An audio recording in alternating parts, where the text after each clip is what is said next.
Hey, everybody, and welcome to Deadcast Episode 4. I'm Matt. This is Fonzo, or Dead Last.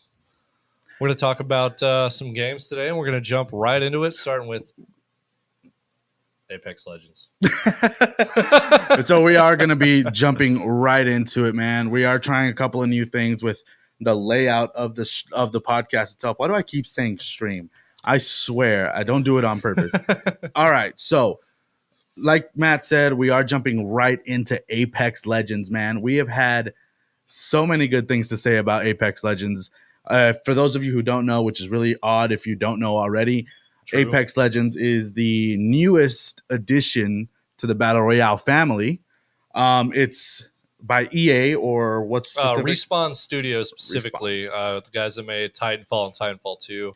And man, you can tell in this game, that the creators of Titanfall 2 or the developers of Titanfall 2 had absolutely everything to do with this game. Oh yeah, I mean it's in the same universe. I mean they've got some of the same abilities. Overall, it's a pretty solid game. So the way the game, I guess, with the content that came out with it, it came out with 8 characters. I'm not going to name them all because I'll probably forget one or two of them. But each character has specific abilities to that particular character. You have support characters, you have I guess DPS characters, and defensive characters you can say, flanking characters. Recon. Yeah, there's so many. These abilities are actually so much fun because you didn't think you could add many more things to a battle royale, but that's exactly what they do. Mm-hmm. They found a way to make a fresh battle royale. Believe it or not, with like the amount of battle royales that are out right now, we're talking obviously PUBG. H1 has their battle royale, Realm Royale, Fortnite, Blackout. Yeah, all of these games. And most of the games actually have, unique aspects to themselves. Obviously, Fortnite has building.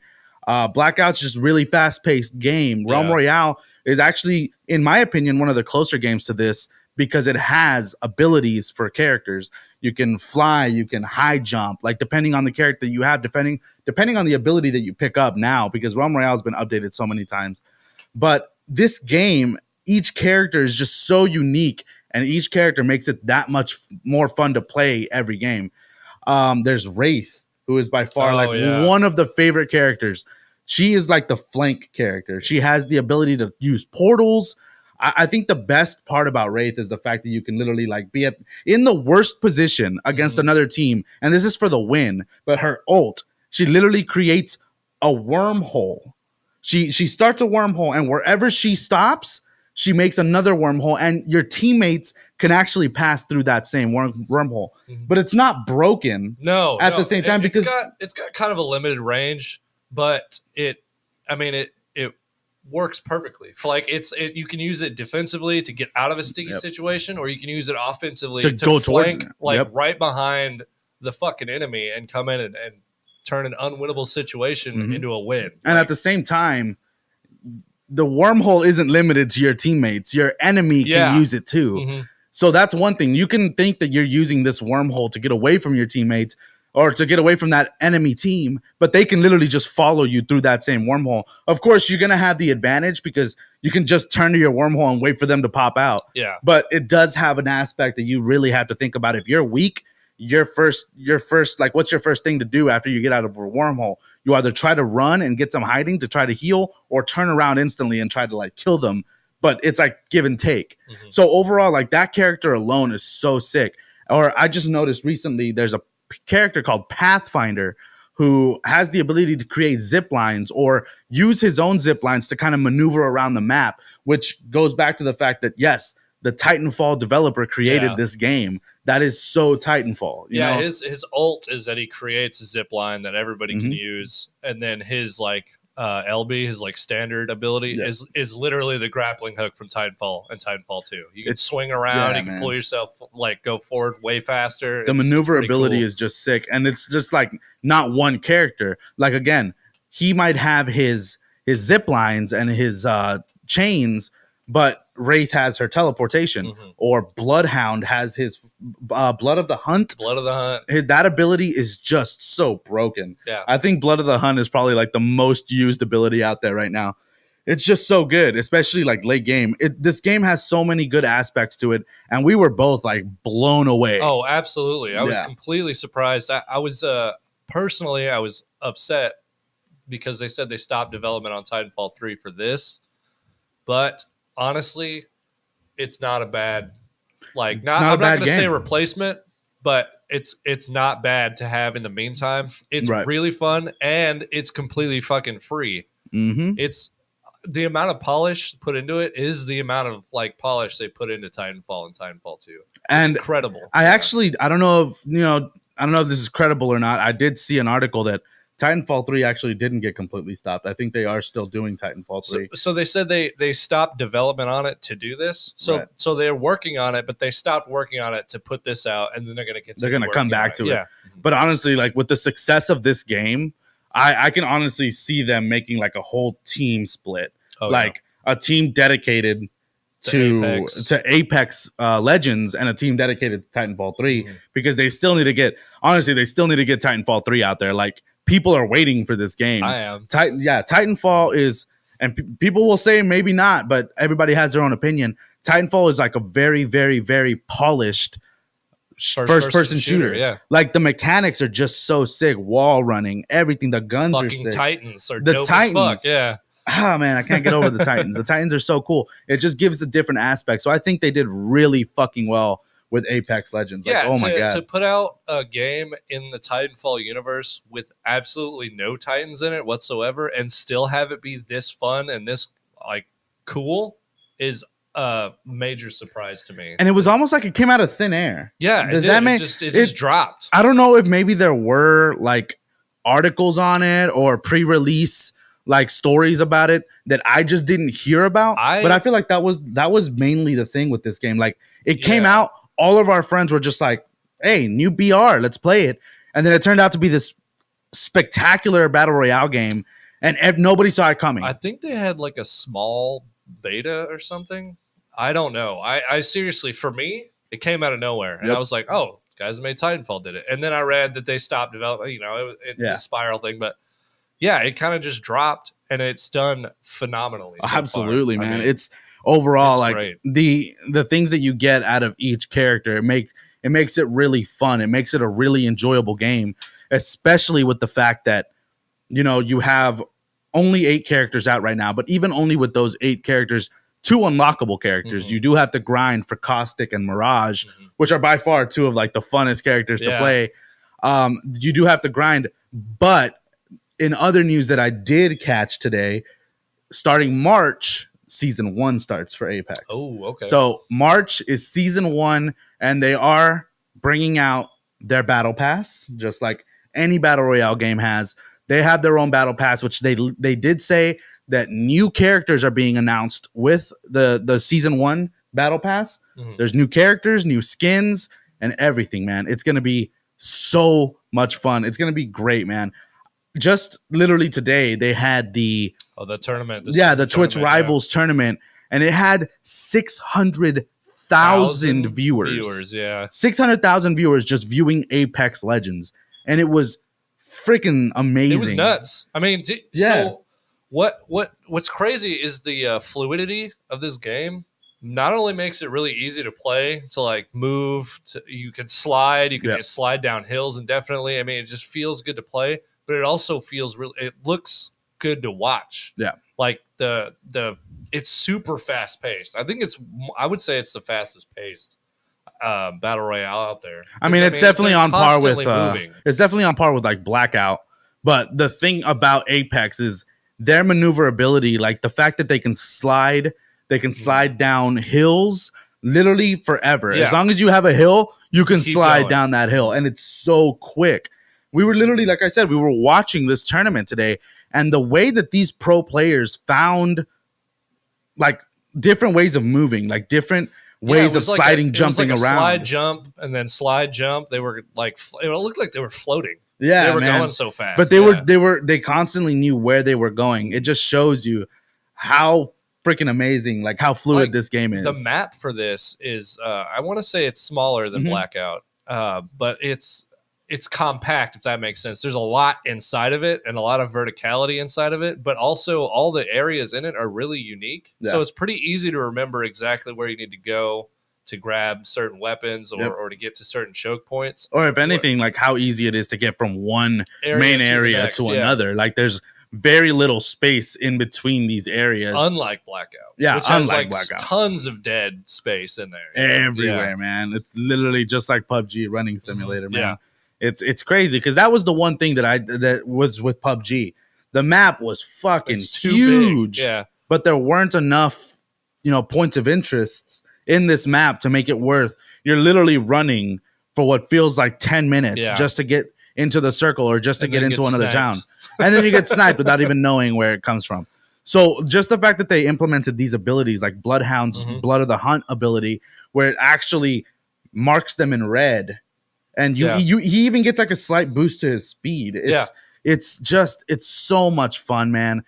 I can't wait for the battle pass to come out. Like I personally love most battle royale games. I'm not a big fan of PUBG, but I did really enjoy Blackout, Realm Royale, Fortnite. All these games, I enjoyed them very much, and I'm so glad that now Apex is out and this game adds like a whole new dynamic to battle royale. It's so good. Overwatch and Blackout mixed together. That's literally exactly what people have been saying. Overwatch and Blackout mixed together, and I love both of those games. So I think it's definitely worth checking out. You guys should definitely check it out because, like I said, I'm pretty sure you'll have a good time with it. I think they're going to be dropping solos soon and duos. Right now, unfortunately, it is only trios, which is a third-person squad. Which is different. It's different, but it's not bad because at the same time, it's only 60 players as opposed to the typical 100. Yeah. So it's not a bad thing. I feel like even then, like you said, 3 people with these kinds of abilities make it manageable as opposed to going up against 4 of them. It might be kind of broken. Yeah, you have to deal with 4 different abilities that might fuck you up at any given time. I think they could make it work if they maybe changed the recharge rate on ults and stuff like that. I think it could work, but as of right now, it's working out perfectly with just the trios. It's working out really well. I personally don't like solo queuing. That's one thing I don't like doing. So I don't really like playing with randoms. So I've not played it as much as some of my friends. I have given it quite a few hours though. It's a fun game, don't get me wrong. I'm just really looking forward to solo play or duo play, and specifically hopefully cross-platform. Yeah, so that's the one thing that we've talked about might give it the edge over Fortnite, that has dominated battle royale for the last year. Yeah, because personally I think this battle royale being completely free is a real competitor now to Fortnite, because Blackout you got to buy Call of Duty, PUBG you have to buy into as well. So this not as expensive, but it's still $30 extra. But this one's completely free, and it's got the same level of polish because I believe Realm Royale is free as well. Yeah, right? But it doesn't have the same level of polish as this game has. Absolutely, yeah. I'm not even a huge battle royale fan in general. But I'm completely sucked into this one. Yeah. I don't know. I couldn't tell you exactly what it is, but all of these different elements put together is like my jam. Yeah. I'm just really vibing this game, and it's really awesome. It's just not a first person shooter. Yeah, that is the main aspect of this game. It's a first person game, which that actually turned a lot of people off to Fortnite because it's a third person game. It's a fantastic game in my eyes. Don't get me wrong, but a lot of people love first person like that, and you can't do that with Fortnite. PUBG had both, so but that kind of gave it like a major disadvantage if you used. But if you're a G, you'll win anyways. So so this is not only a first person shooter, but it gives you like we said, that Overwatch feel with all these different abilities that every character has, and they're all different, man. Gibraltar has his shields. Like I said, Blood of the Hunt with Bloodhound. Lifeline, who I use like almost exclusively, can heal the whole team. And call down a care package full of useful shit. Yep. Like body armor or attachments. Yep. I mean, shield regen, stuff like that. It's fucking awesome. It's really sick, man. Overall. And I like the things that they added, because obviously you can't have 3 Bloodhounds in your team. It's not the thing. So when you start a game, it's all random. So they'll choose random people in your squad to choose first, second, and third. Mm-hmm. That way, you're not always choosing first and always picking Bloodhound. And when somebody else wants to pick it forces Bloodhound. You to use different characters and develop different strategies so that whenever you have to play somebody that you don't normally play, you can still be a viable part of the team. Yeah, exactly, man. You can't just play Bloodhound the entire time. That's why they let somebody else choose first. That because it's fair for them to use Bloodhound as well. No matter how much of a beast you say you are with Bloodhound, somebody else needs to use him. But again, you're like, oh shit, like they got rid of my Bloodhound because he already chose it. Who else can I use that I feel would be viable to this team? I'm gonna go with Wraith. I'll do Wraith. I kind of like them, Or cool. I'll be the fucking support. Let me be Lifeline. Let me get the heals in. Or I want to be a tank like Gibraltar, Caustic.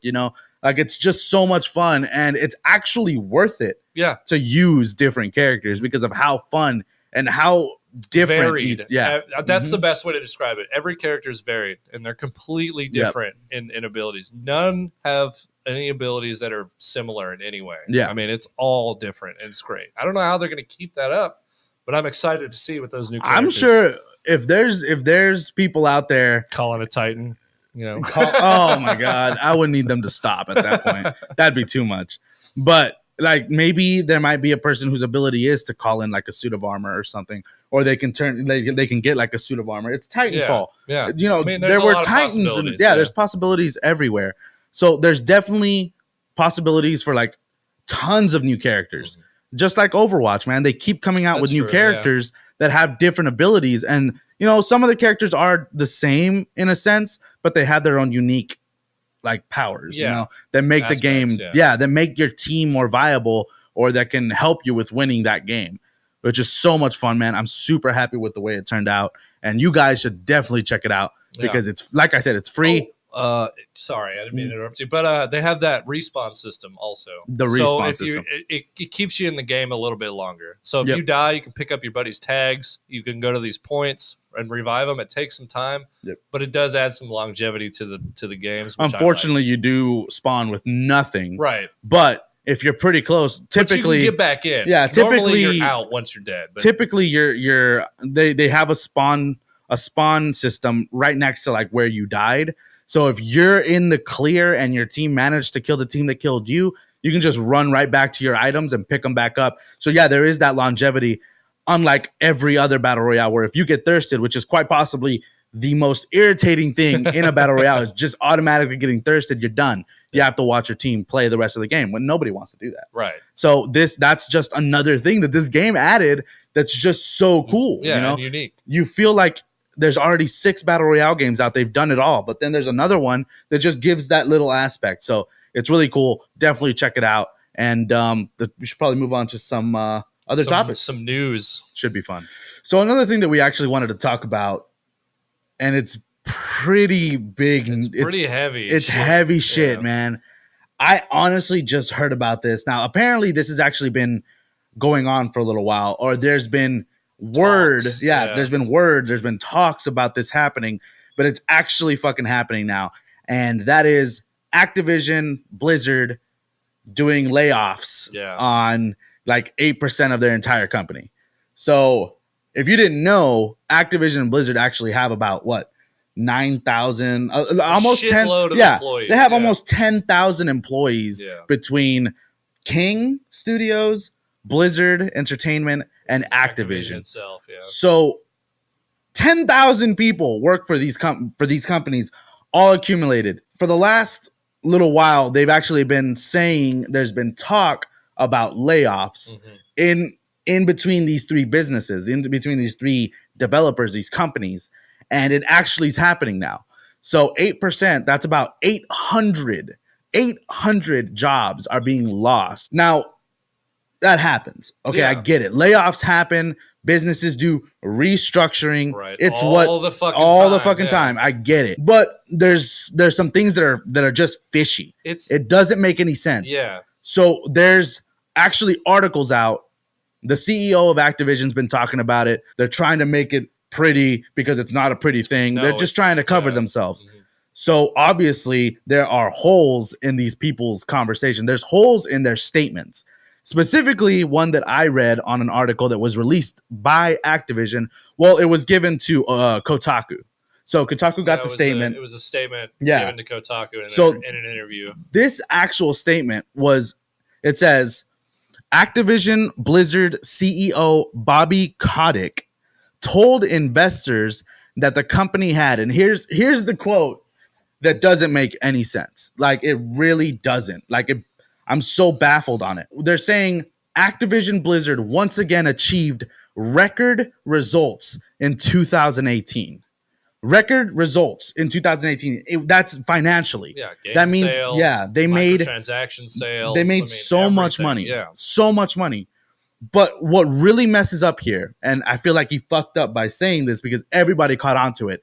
He said 2018 was record breaking for Activision and Blizzard. Record breaking when it came to money. Never been done before by this company. Then he went on to actually say, however, the company feels like it didn't reach its maximum output. So basically, they said that So record breaking isn't good enough. Is basically what he's saying. That is exactly what he said. They reached record-breaking sales in 2018. And yes, that means microtransactions, overall thousands of copies of games. And they made record-breaking sales. They made so much money out of it, but they didn't make enough. It's like I always say, they don't just want money. They want all of the money. Like it's baffling to me. And I believe, I hope I'm not mistaken here, but I believe that most of the layoffs are occurring in Blizzard. What he actually said, while our financial results for 2018 were the best in our history, we didn't realize our full potential. How does that even mean? What does that even mean? You're literally saying that you broke records. You've never made this much money ever. And yet, it's not enough. And yet, it's literally not enough. I'm fucking tired of this bullshit, man. Literally, it's Activision being money hungry, man. They are just the worst. Oh my God. I don't even know what else to say about it, man. That says it. They are rapidly becoming one of the worst publishers / developers that I've ever seen. I mean, EA's up there. Ubisoft is up there. These guys are right on track to hitting the top. I mean, one of the things so of course, this is an article by Kotaku. People can leave comments on these articles or their opinions. And this one's the one that really got me. And I'm just going to read it out. This was by Dr. Strangelove on this article. He says, this is what corporate greed sounds like. A company that has made record profits that dwarf the GDP of many smaller nations is still not satisfied, and their employees have to suffer. Blizzard has to suffer.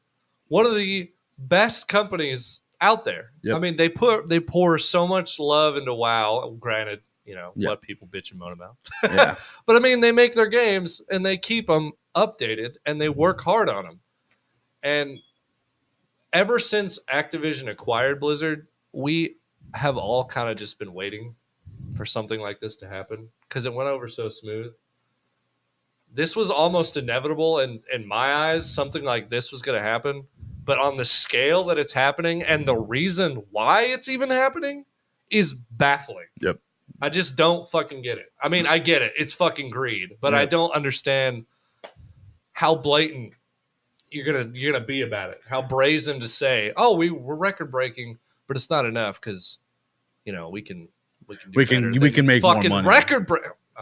Literally, I'm getting so mad right now. So literally, Kotaku reported it's literally to what you're saying. It's a mandate to Blizzard. Yeah. So Blizzard's 2018 mandate had been to cut costs and produce more games, and that as a result, layoffs would likely hit the company's support departments. So what's happening is they are cutting out support. They're cutting most of the people that are being fired from the support department and from the esports departments. Those two. Okay, esports. You don't really need that much to make esports. I get it. Right. But the support department, that's literally what fucks everything up. You don't know how many your game, literally people that have problems with you're supposed to be there to help them. But you know what? Support's not that important. They're just going to cut 800 people from Blizzard's support system. Fuck them. Why not? And we don't make enough money. Fuck them. Yeah, literally. We're not making enough. Bullshit. We made record-breaking sales, but that's not enough. We need more. We need more money. How does that make any sense. Like I don't get what I get it, but I'm just not happy about it. It's like we're saying it out loud because we're really trying to make some kind of sense of it. Because if you want Blizzard to make good games, if you want your companies you own to make good products, don't do this. This is like the antithesis of good business making. If you want something to come out well, don't demoralize all of your employees with the threat of layoffs if you don't make more fucking games. Like a mandate can be used well. Like a deadline can be used well to get out a product in time for something, right? But this kind of shit, threatening 800 employees' jobs over something that they're not even a part of. They're the support group. They can't help develop the game. If anything, they're the backbone trying to help the community that you're making these games for. Yeah. And they lost their jobs. It makes absolutely no sense. But their article says it real pretty. You know, they're gonna fix this, they're gonna fix that, but they're really just covering up the fact that they want more money, so they're cutting out 800 people that they don't have to pay anymore to get more money. Corporate greed. It's literally greed, and I just can't get over that, man. In the same article, like one of the things that gets me is literally what makes no sense is leading up. So this is directly from the article. It says leading up to today, some of the publisher's employees had been coming to work with no clue as to what might happen. These people were literally coming to work and had no idea if they were fired or how much longer they had with the company. They had absolutely no idea. They're just coming to work. This shit has happened to me. This exact shit has happened to me, and I can't tell you how awful it feels to what are these people going to do? Yeah. It's sick. Don't support microtransactions, because buying microtransactions are supporting companies like this. You buy shit in Destiny 2, it goes to Activision. If you buy shit in there, you're giving them direct money to do shit like this, to fuck over employees, to fuck over the game studios they've acquired. It makes no sense, man. And the last thing that I have to say that comes directly from the CEO of Activision and Blizzard, and I quote, "There's no way to make this transition easy for impacted employees. Yeah, it is. But we are doing what we can to support our colleagues." It's really fucking easy. It's called severance pay. It's called notice. You know, it's called not firing everybody for some shitty deadline that you made up after making after breaking the record. Record breaking. I'm going to keep saying it because they fucking said it. Record breaking money. It's in 2018. They broke records, man. And it just wasn't enough. Yeah, they broke records. This is literally like the biggest news that we've heard. And I literally just read about this today. So I obviously had to talk about it, man. Like this. And I spent like over an hour. I spent like 2 hours reading this article, looking for other articles, from any King, information. Because honestly, like they just bought King for like $6 billion. I would have thought most of the layoffs might have happened for them, but no, I don't know. I mean, I don't know what happened there, man. I'm really not sure. I think King, it might be impacted. Maybe that's where they made their money. Mobile gaming's huge now. Hey, mobile gaming is fucking huge. Who fucking knows? I mean, they obviously created Candy Crush Saga, Candy Crush Soda Saga. So those are two of the highest grossing mobile games that came out in like 2 years ago. You know, so obviously everybody played those games. So King did make a lot of money. Maybe they had a lot to do with the fact that they broke records. Yeah, maybe. But I mean, Blizzard, if not one of the best one of the developers, most beloved companies. I mean, they've been making some mistakes.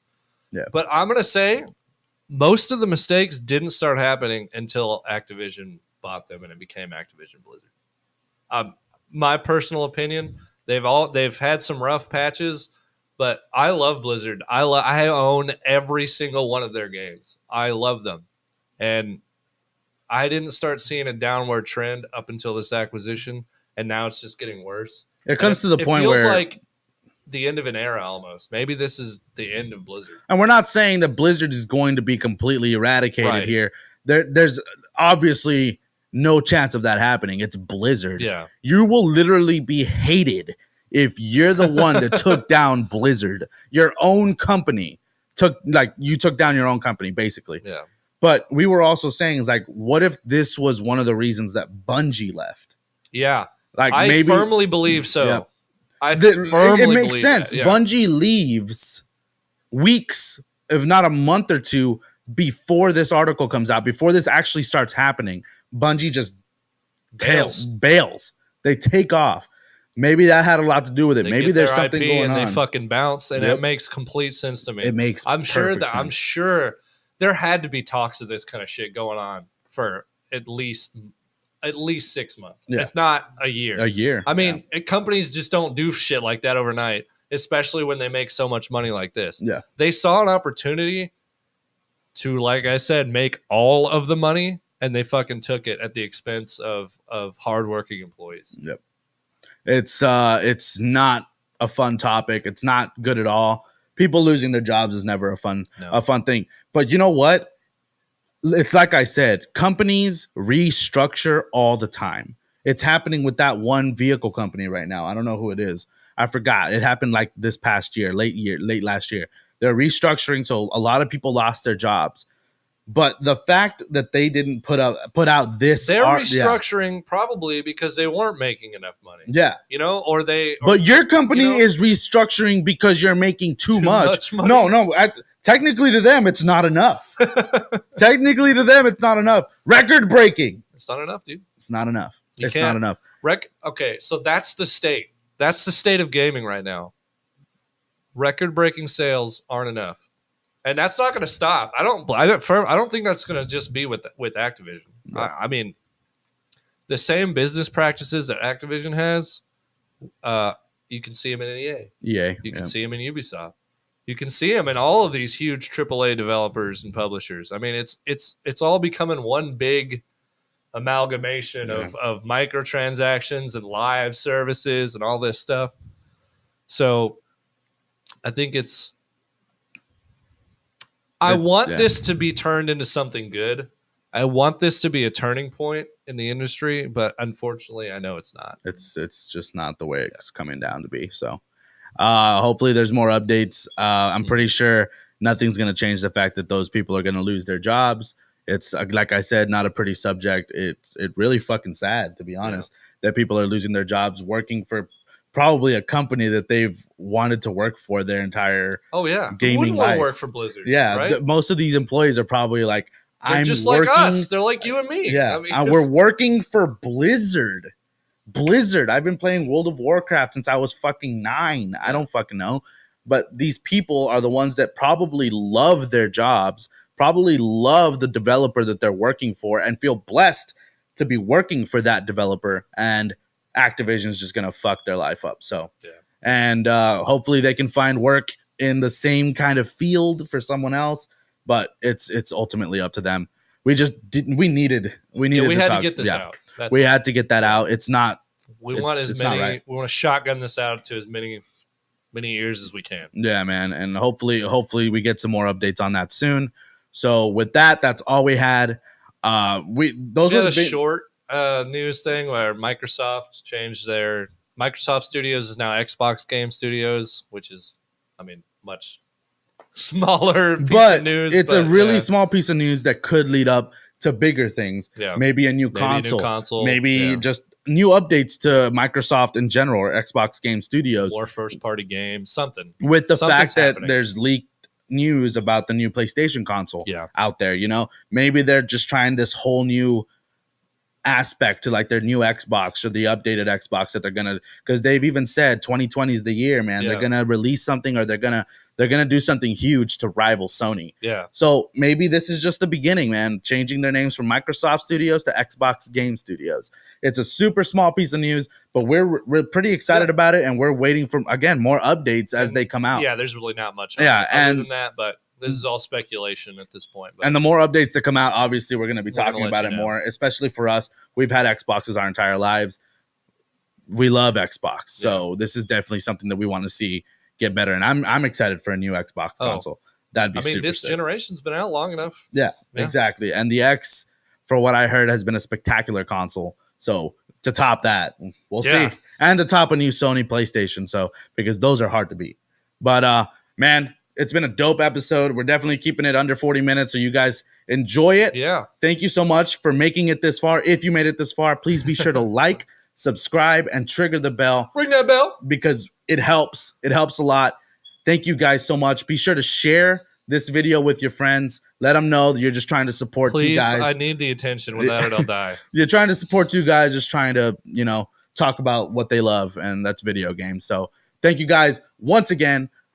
I hope you have an awesome rest of your week, and we'll catch you on the next episode. Episode fucking 5. Peace out, motherfuckers. Take it easy, guys. Whoop. Later.